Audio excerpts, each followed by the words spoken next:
Mark chapter 8, verse 11.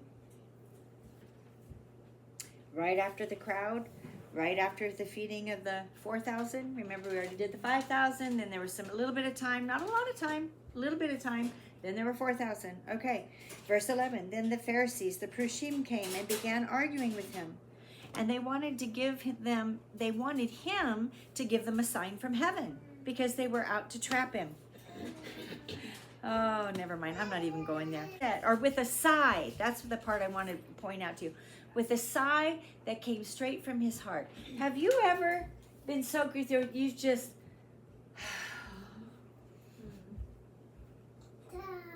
Isn't it refreshing to know that Yeshua did too? That he was so exasperated or so burdened, whatever word you want to put in there, with Give me a sign.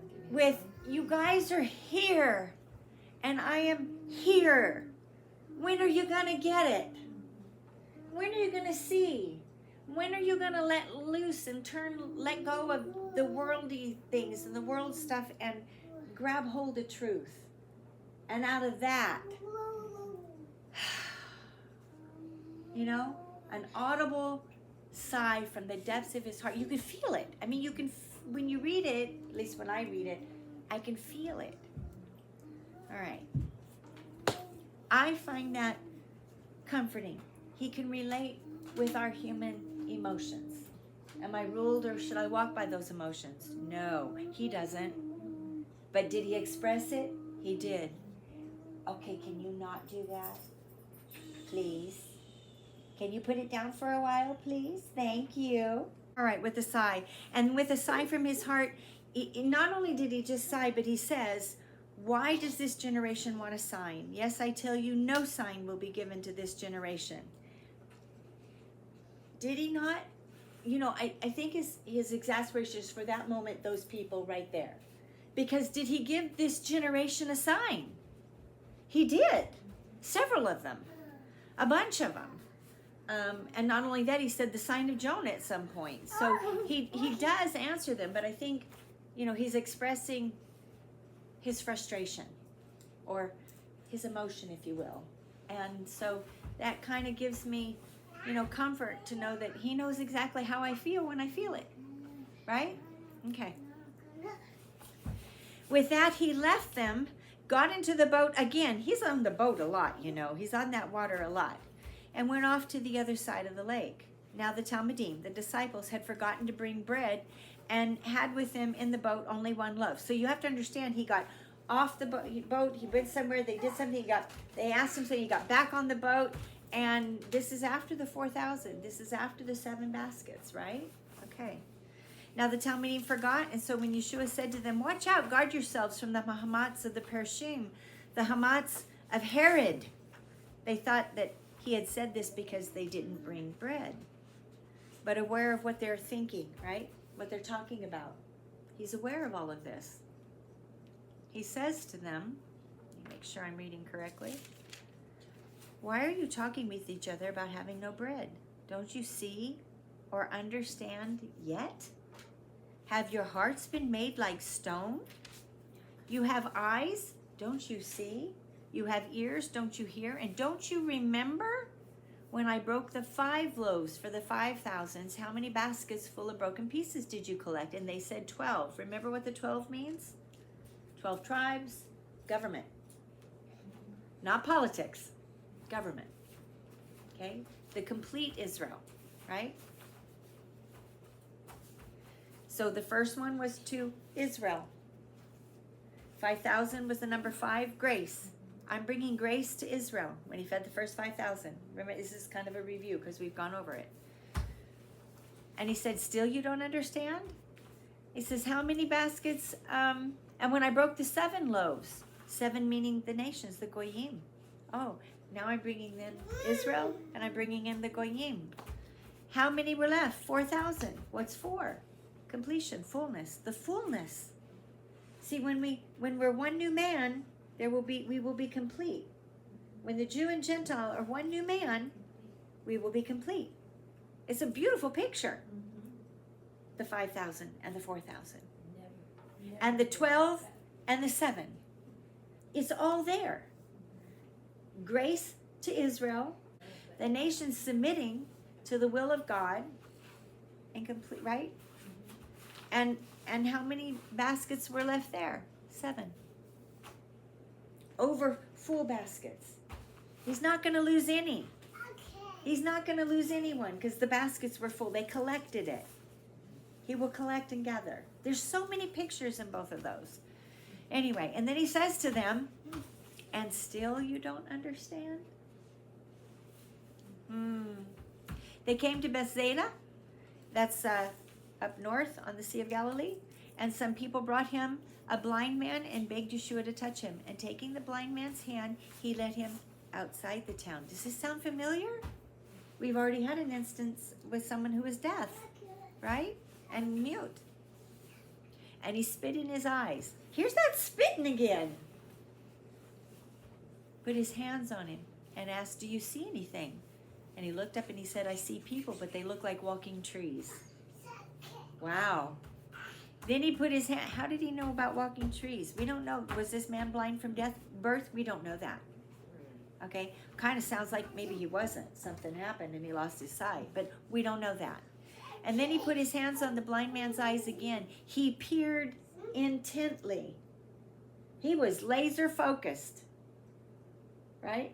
Laser focused. It's so easy to be distracted.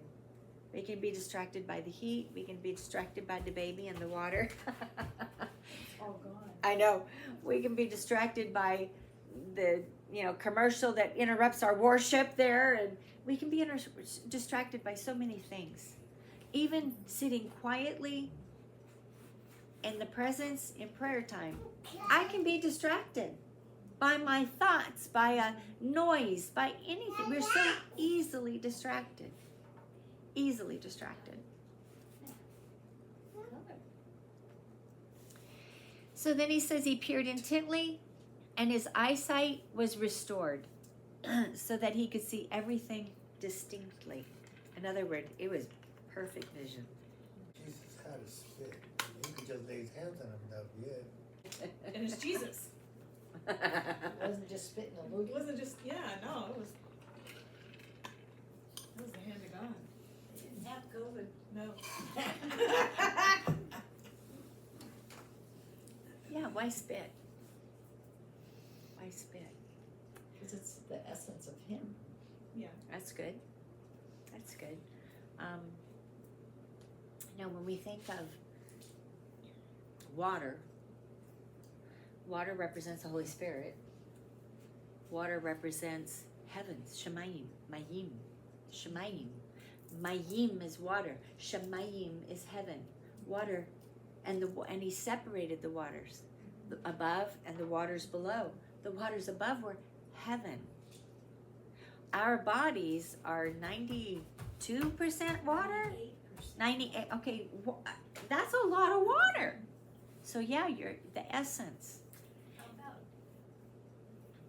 water could have been contaminated, okay? But he knew he was pure. He's and pure, holy. yeah. And so in him, nothing was contaminated. Yeah, it's holy. It's kadosh. I don't know. Okay, I can't tell you. Is there a specific? I don't have an answer for you on that one. Maybe at some point, it's one of those things where I do what I tell you to do. Put it on the shelf. I don't have an answer for you on that. I don't. I if I sat here and I go, oh, it could be that and that, and I could go on and make myself look so. I don't know. Yeah, me too. I don't know. I don't have a specific answer. Everything we discussed, is that possible? Yeah. Everything we discussed, is it true? Yeah. But I don't know. But you know what? There's that, in all your ways acknowledge him. But what happens before that verse? Lean not on your own understanding. Lean not on your own understanding. Not by, how about, not by might, nor by your power, but by his Spirit. Right? His Spirit. So I don't know why spit, but I know he did it privately. So remember how I said to you, some things are private. Some things are private, not to be a spectacle. Ah, does that go with this week and something I told you? It doesn't have to be a spectacle, right?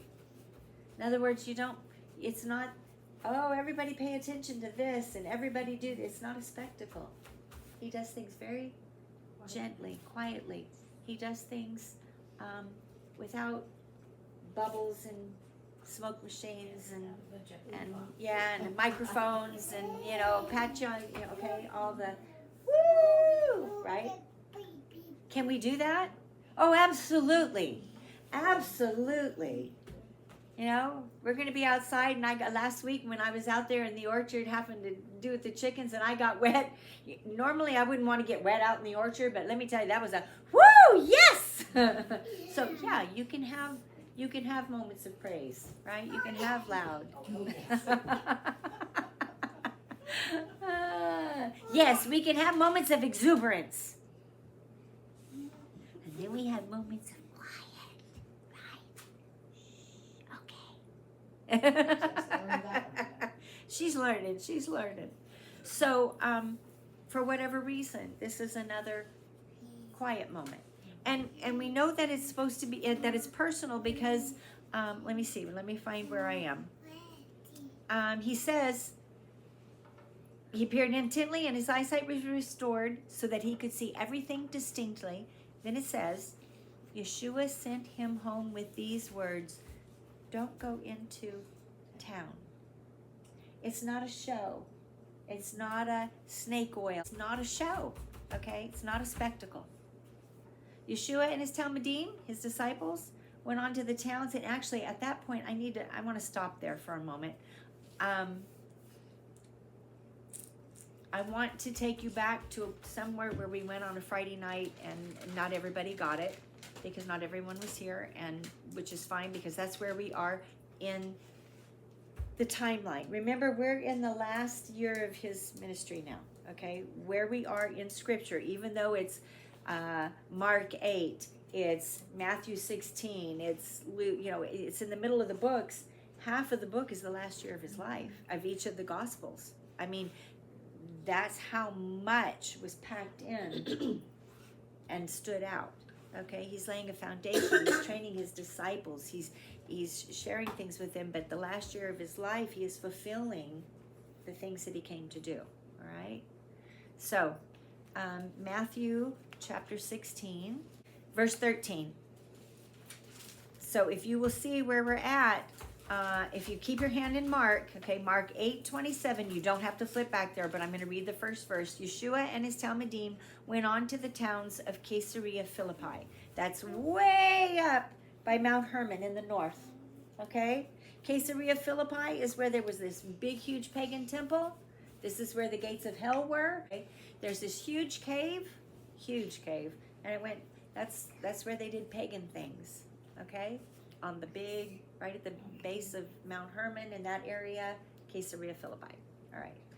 That's the same place where we're at in Matthew 16, verse 13. When Yeshua came into the territory around Caesarea Philippi, so it's the same place. Okay, I did that just to show you time-wise we're in the same spot. And he asked his Talmudim, who are people saying the Son of Man is? And they said, well, some say Yohanan the Immerser, right? Because he had been killed at this point. Others say Eliyahu. Still others, Jeremiah. So Jeremiah, right? Elijah and Jeremiah, or one of the prophets. But he looks at him, he says, but you, he said to them, who do you say I am? And Shimon Kepha answered, you are the Mashiach. You are the anointed one. You are the Messiah, the Son of the living God.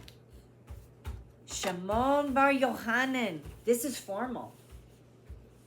Simon, son of John. This is formal. Hey, Pete. It's not one of those moments. This is a Simon. Shimon bar Yohanan. It got his attention. It's like when mom calls you and you say, if she goes, Jade, it's no big deal. But if she goes, Jade Nicole. She's a now one. Then you better be paying attention, right? Right? Yeah, look at those eyes. It's like Charlie Jean. That's right. I know that one. Charlie Jean. So, Sherry Gale. I only heard it a few times. But boy, you pay attention, right? Okay. Oh, man. And you got too many names to list. Boy, if you say all those names, you know, the Hispanic culture, you got all these lists of names. Boy, that's a name. All right. So you understand what I'm saying. All right.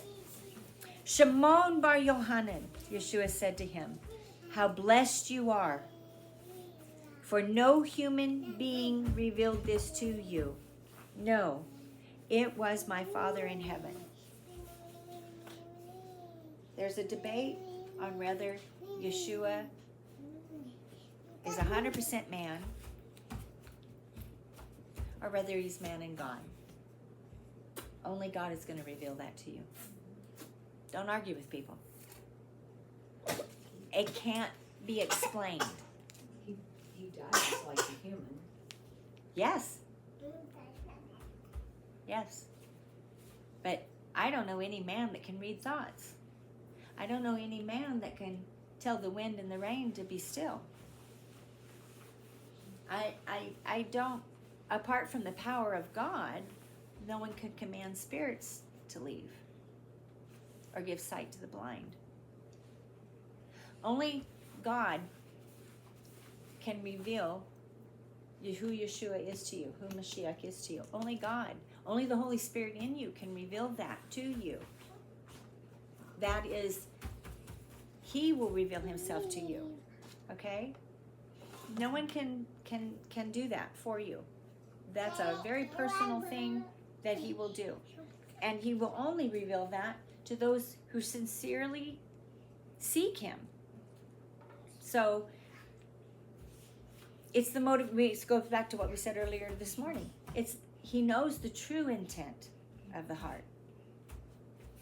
Or is it just curiosity and then you're going to move on to another thing, or you just want to know, or you want to argue, or do you have a religious spirit? What is the, Right. do you need to be right? What is the intent of your heart? So He will reveal that to you. And here's the thing. Ultimately, what you believe in there is between you and God. Because your relationship is between you and God. When He appeared to Abraham in a manner that he understood. Travelers. Abraham was a merchant, no man. He understood that. How did He appear to Gideon? In a way Gideon understood. How about to Joshua? In a way that he understood. How did He appear to me in the parking lot of one night in the summer with my kids in the car? In a way that I understood they were here to help, right? So only God is going to do that. So He will reveal it to you, just like He did to Shimon bar Yohanan, okay? All right. But then let's go on, because this is really wonderful. This is good stuff. And Yeshua said to him, how blessed are you, for no human being revealed this to you. No, it was my Father in heaven. So I also tell you that you are Kepha, which means rock. And remember, I went over this. It doesn't mean rock like a mountain, solid rock, right? It's a stone. Okay, it's a small piece. He's standing in front of, you've got to understand, He's standing in front of a massive rock. And He's telling Peter, I'm changing your name from Shimon to Kepha, stone. You're a chip off the block. But upon this rock, they're two different words. This rock meaning Yeshua. How many Old Testament scriptures do we have that says God is our rock? He's my rock. He's my fortress. He's my deliverer. So does it make sense that He would say on Peter, you're the rock I'm going to... No. On this rock, talking about Himself, I'm going to build my church. On this rock, I will build my church. On this rock, Yeshua. Okay. So this is where we are. I'm not going to spend a lot of time there, but the depth of who the rock is phenomenal, and what He meant about Peter is also phenomenal. But can He build something on a stone? You're a chip off the old block? Yeah. Shouldn't we all be? Yeah. Yeah, we should all be. Okay. So he says, I tell you this, you are Kepha, which means rock or stone. And on this rock, a different word, not the same rock, different rock. So I believe he's talking of himself. I will build my community, and the gates of Sheol, Hades, the underworld. Look at mythology. It's okay to look at mythology. Will not overcome it. I will give you the keys of the kingdom of heaven, and whatever you prohibit on earth, whatever you allow on earth, I'll allow. Whatever you disallow, I disallow. That's what he's saying. He's given them authority. If you allow something, I'm going to allow it. If you prohibit it, I'm going to prohibit it. Boy, you better be lined up.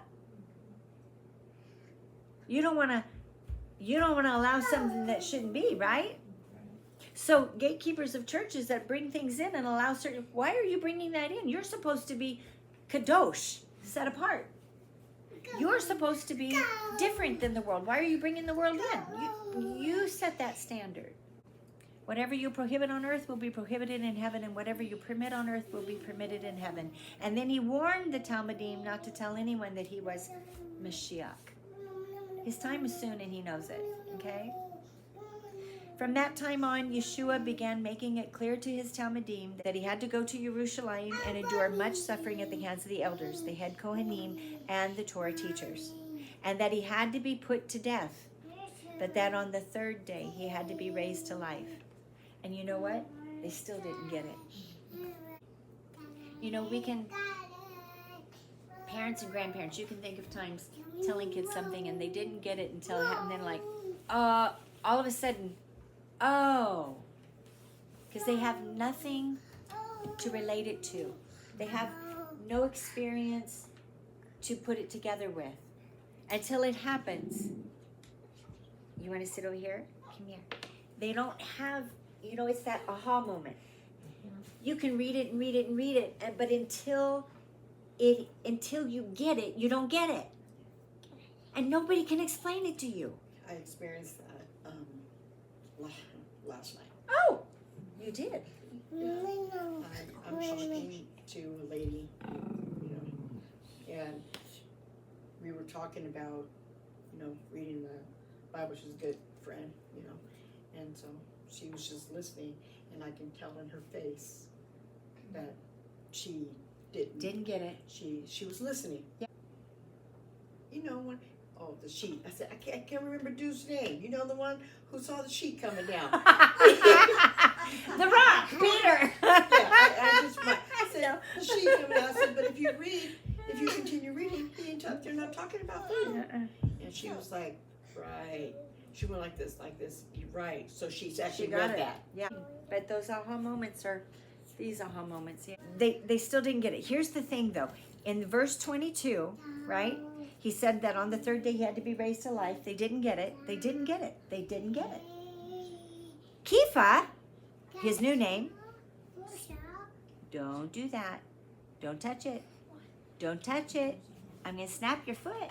What happens here in verse 23, Matthew 16, is Kepha took him aside and began rebuking him. Did he just not say, you are the Mashiach? He did, right? And Yeshua says, we're going to do, this is going to happen, at death, and then I'm going to rise. And Peter thinks that he can rebuke him? Correct him. Change the word rebuke. It would be something as simple as, oh, no, that's not going to, no, that can't happen to you. But who is Peter to say that? You know, because he's seeing the man. Mm-hmm. He's seeing his rabbi. He's seeing his friend. No, we're here. We're not going to let that happen. No, that's not, heaven forbid, that can't happen to you. You can see it in the humanness. You can, right? Okay. I mean, you're toying with. Because Peter was human too. Yeah. And we would do the same thing. Yeah. Because, you know, flesh and blood standing right here in front of you. And so you're living in two different realities. Yeah, but you know, the apostles walked with them for 3.5 years.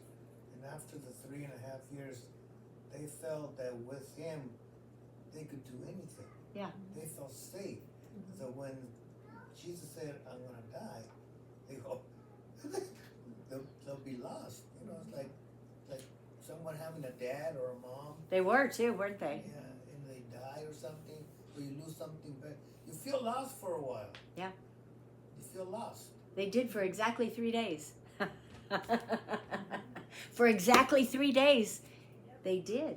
Because they didn't see the God part. No, and even though it happened, and he told them it was going to happen, the realization still didn't hit them because they're numb. Until it happened. Okay, because so much. Why are they beating him? Why are they you're so caught up in that, in your heart and your adrenaline. You don't, when you're intent on something, The moment. it's like, you know, I took a class not too long ago, and they said use both eyes, because in stressful moment, both eyes are going to be wide open, and you physically cannot shut one eye. Physically impossible when the adrenaline and that stress, and you're in a stressful moment, both eyes will be wide open. I'd never thought about that before. Same thing happens here. You're so intent, nothing, all of this stuff is gone. It doesn't exist. Only this exists. Nothing in here exists. It doesn't work. It's so laser focused on that. Nothing else registers but that. So it's easy to say, well, 3 days, surely they would have remembered. No. So good point. Well, they just watched their dear friend get the crap beat out of her. Yeah. How would you feel if she was getting the crap beat out of her? Oh no, I'd be gone too. Her eyes would be wide open. That's probably the emotion that they She'd be in the thick of it. Let me tell you. Yeah. I mean, it's like you with your child. That child wouldn't be there alone. You'd be in it. So you'd be in it. Yeah, you'd be in it. Of course, they thought they would be too. Look at the answers they give them, and and yet they all scattered and ran because they only saw the physical. So Kepha took him aside and began rebuking him. Heaven be merciful, Lord. By no means will this happen to you. But Yeshua turned his back on him. So what I find interesting is, have you ever read, he turned his back? No. Okay? He turned his back. I'm sure I read it. Yeah. He turned right here. Oh, I lost it. Where am I? Oh, he turned his back on Kepha, saying, "Get behind me, Satan." Was he calling him Satan? No. Get behind me, Advent. If you're not for me, you're against me. Right now, you're against me. And he turns around and goes, "Get behind." In other words, he turns around and says, "Get behind me." Okay? Because you're not going before him. You're not with me. You're not beside me. You're not in front of me. You're going to do that. You're going to be back here. Didn't he just call him a stone? Chip off the old block? Right? A little rock? Didn't he say only God could reveal this to you? And here he is. So don't think that we can, he disciplines those he loves. Thank God he loves us, right? Okay. Don't think more highly of yourself than you ought. But he says to him, "Get behind me, Satan. You are an obstacle in my path," which is why he turned to show him, you're an obstacle, so you're now out of my way. Okay? Your thinking is from a human perspective, not from God's perspective. See, sometimes we can have God's perspective clearly, and we can see it the way he sees it, or a glimpse of it. Maybe never exact, never from his full perspective, but we can get a glimpse. We can begin to see things spiritually. We can begin to see the things the way God sees it. We can begin to, as you say, when you walk in a room, you were burdened for this man, or this, right? At one point you were like, you had this tremendous burden for that man, and you're like, well, that's from God. That wasn't from you. You don't even know him. Okay? So at times we can have, you are the Mashiach. You are the Son of the God. And then, oh no, that's not going to happen. Whatever you're saying is not going to happen. You're calling him a liar? So we can have moments where we can spot on and get it right. And we can turn around and screw it up. That's called being human. Did he reject him? No. Did he rebuke him? Correct him? Yes. Yes. Did he do it so that he physically did it so that he showed, hey, no, I ain't having none of that. You can do, okay, that's for us because he loves us in spite of ourselves. So that's my take on this, is that you can have great moments. Think about Abram. When God made a covenant with him, or then he went here, and what's he do? Oh, I got it. Don't get down. The other couch is taken, so you can use that one today. Nope, she's fine. Oh, that's all right. It's just water. We'll be okay. You don't do that. See, that's what God did to Peter. Yeah, Time out. that's what I was thinking when you said it. It was like a parent going, that's it. That's it. You're on the couch. Yeah. You're in your room. Yeah. And when I put her there, correct, you tell them all. Do I tell you, leave the room, don't look at her. Don't look at her. So I'm not even going to give it attention, right? Just like, I'm not even giving it attention. We're not even going to talk about it. Oh, that was good. Thank you, Charlie. But that's what we do. We put her up there, and I'm like, don't look at her. Turn around. If you have to go into the other room, right, you have to turn your back. Don't look. God is doing the same thing with Peter. He's saying, no. Right? Same thing. I'm not even going to give it any attention. We're not even going to discuss it. But don't you know where? I don't care where you're coming from. No. I don't care why you're throwing the temper tantrum. No. No is no. And that's what he does here. Okay? That's basically what he does here. We just had a beautiful example of it. Don't you like home church? I do. I do too. I do too. I do. So he says, so he turns his back and he goes, you're an obstacle in my path because your thinking is from a human perspective, not from God's perspective. And see what happens? Quiet, peace, realignment. Oh, isn't that what we want? Quiet, peace, realignment. That's all we want. That's what God wants. Okay? Positive. You don't need to discuss what happened. You don't need to discuss why or what you thought. I don't care what you thought. This is what it is. Then Yeshua told his Talmudim, if anyone wants to come after me, let him say no to himself. Take up his execution stake and keep following me. For whoever wants to save his own life will destroy it. You know, I want to read that in Mark. I want to read that in Mark. Let me find it in Mark. It would be 8:34. Then Yeshua called the crowd and his Talmudim to him, and he told them, if anyone wants to come after me, let him say no to himself, take up his execution stake, and keep following me. For whoever wants to save his own life will destroy it. But whoever destroys his life for my sake and for the sake of the good news will save it. Indeed, what will it benefit a person if he gains the whole world but forfeits his life? It doesn't mean you blow up your life, okay? It does mean you realign it to what are your goals? Is it me, like the song? Before he breathed, he says, and all the extra time, the only time I had was for me. That's what you blow. That's what you destroy. Is the me. What you destroy is the egocentric. I.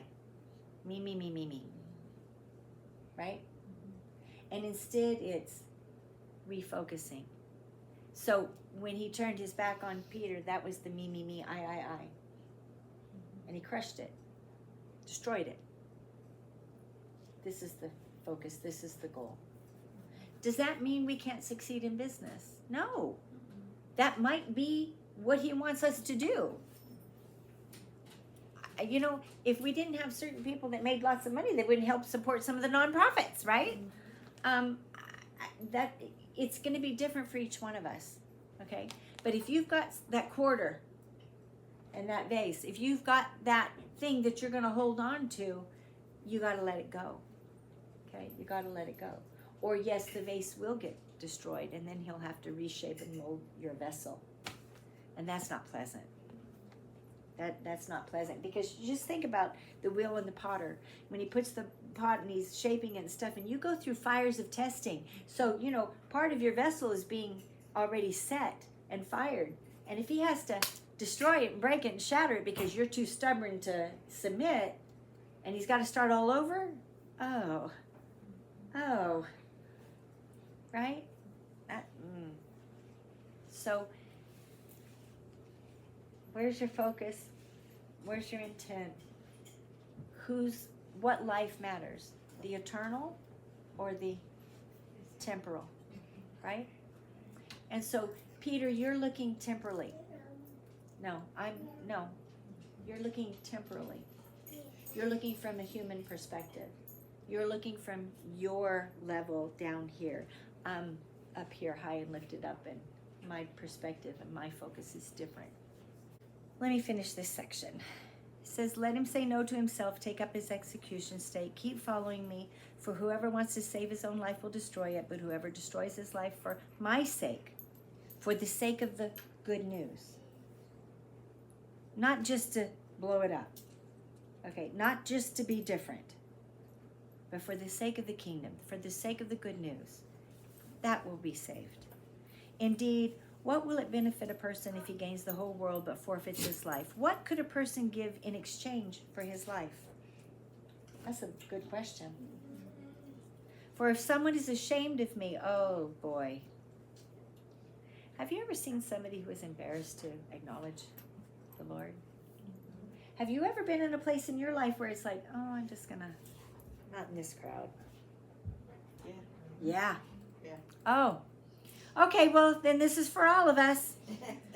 For if someone is ashamed of me and of what I say in this adulterous and sinful generation, then the Son of Man will also be ashamed of him when he comes in his Father's glory with his holy angels. To which I say, Batak, chazak, amatz. Be bold, confident, trust, be loud and strong, be courageous. That's hard for me. Ah, but it's not hard for him. You know, I just feel like if there is an opportunity for me to, but I don't just go in talking about him. That doesn't necessarily mean that. That doesn't necessarily mean that. Okay, so that's what I'm. No. That's what I'm thinking, because No. sometimes I'm in a crowd like the lady I Yeah. talk about. That's some.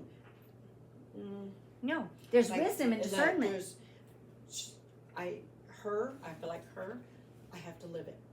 Yes. Okay, I have to live, I can't, when opportunity comes, like, you know, I play my music, Mhm. the guys on my bus, I'm like, hey, Ronnie, here's one for you, you know, Sorry. and It's she's in my back face. there not. So I'm glad you said that, because maybe your idea of bold, courageous, loud, and strong is being verbal. Maybe it's not being verbal at all. Maybe it's being bold and just being who you are and living it and walking it. Right? We've learned that. There's a lot of ways to be bold. In other words, don't shirk back. I'm not going to, change my behavior Okay, because these folks might take it wrong. I'm not going to tone it back because this crowd, I'm not going to do that. That's being bold. That's being loud. That's being courageous.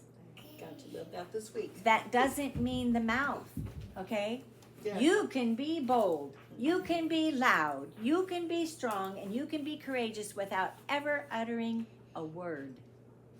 Just by being Just be. What's that song? I love that song. Just be. That's loud, bold, and courageous. Okay? Wanting to hide. Oh, I hope they don't know I'm a believer. That's Oh, opposite of what I'm gotcha. telling you to do. Gotcha. There are times to open our mouth and be bold. More times than not, we need to stand. Just be. Be present. Be real. That's being bold. That's being, I can be loud without uttering a word. I can be loud just by walking into a room. I usually am.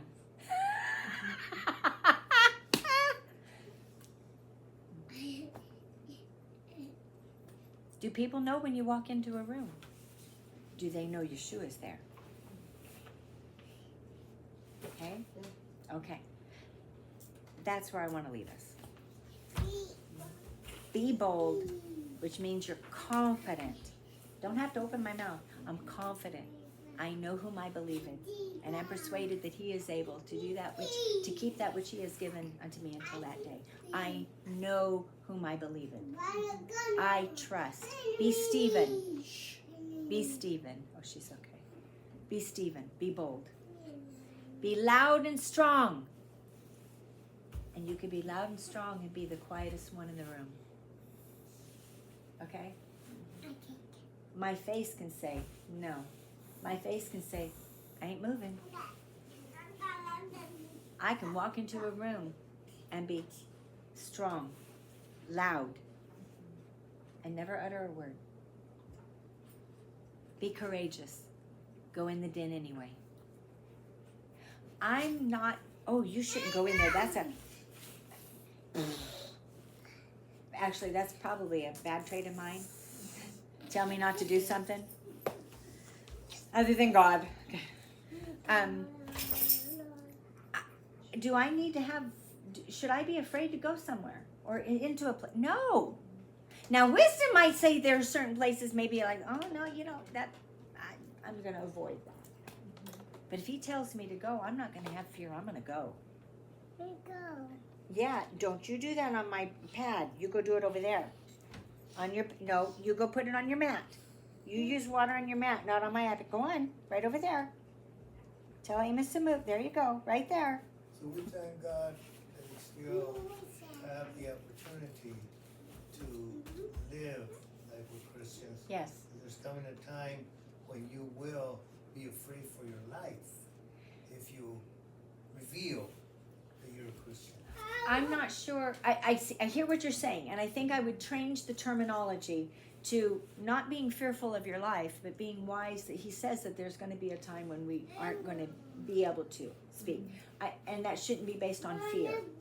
It should be based on discernment and wisdom, not fear. If it's fear, that's from the enemy. So if there's a tinge of fear like that, I'm going to be bold, and I'm going to stand, and I'm going to be courageous. Okay? Fear doesn't come from God, not like that. Because only the true believer will mind. Right. Go ahead, arrest me. Right. Go ahead, kill me. Right. You know, go ahead. Right. I pray for you while you're killing me. Ah, now you're getting there. Now you're getting there. But he can hide us. He can hide you in the middle of a crowd. I've seen it happen. He can hide you in the middle of the storm. He won't take you out of it, but he'll protect you. He'll shield you. He'll guide you. He'll make a way. He'll open a path. He'll shelter you, unless it's your time. But it's not going to be your time if you haven't.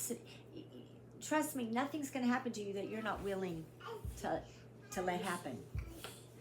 Think of Abraham. Think of his son. He wasn't a young kid. He was a man that could have overpowered his father and said no and put his father down on the altar. I'm just saying, okay? He was an old man. And Isaac was a young man, virile. I mean, you know, he had strength. He chose to lay his life down. That's powerful. Okay, when you submit to God on that level, get out, man. That's bold, courageous. That's power. It's the power of God. Okay, that's God's power in you. You cannot do that in your flesh. You cannot. You can choose to submit to do it, but you cannot in your flesh do it. There's no way. There's no way. Okay, so there's no way. So to get to that point, his disciples in the end time, we're going to be all in. We have to be all in. We have to be all in and trust that for this momentary light affliction, and we got to hold on to Paul, you know. And I think, man, but I've had this, you know, I had, you know, the bipolar for decades. That was not momentary in my life. That was not light in my life. But according to God's perspective, and did he see me through it? Yeah. Am I still here? Yeah. Did it destroy me? No. Did it make me stronger? Yeah. Yeah, sometimes it Oh. Okay? So he's not going to ask more of you than you are willing to. Well, that's not true either. He will ask you, but you've got to be willing. You have to be a willing participant. And if you are willing and you are submitted, it won't matter. That make sense? Okay. Is that a good place to leave it? I think that's a good place to leave it. Don't be ashamed. That way when he comes in his Father's glory with the holy angels, you'll be standing. Right? I want to hear well done. I don't want to hear depart from me. I want to hear well done. And in Revelation, the first one that gets discarded is the one who shirked back, the one who lacked courage. That's the first one. Before all the sins, before all the atrocities, the things that we think that are so atrocious and so horrid, the first one is lack of courage. That's the first one he rejects. So let's not be that. All right. Come here, sweetheart. Come here. We're going to sing. You're going to help me. Come on. Okay, come help me. All right. Here we go. I knew she was getting up. She's like, what? Okay. You going to help me sing? Oh, here, let's get your nose. Blow. Thank you. He's got she's a two-fisted drawer today. All right. V'yerekeka Adonai v'yishmeraka Yair Adonai panav alecha v'hunecha Yisai Adonai panav alecha v'yesh lemcha shalom. May the Lord bless and keep you. Make his face shine upon you and be gracious unto you. May he lift up his countenance upon you and give you peace. Can you say Shabbat Shalom? Can you say Shabbat Shalom? Oh no. Shalom, shalom. Shalom.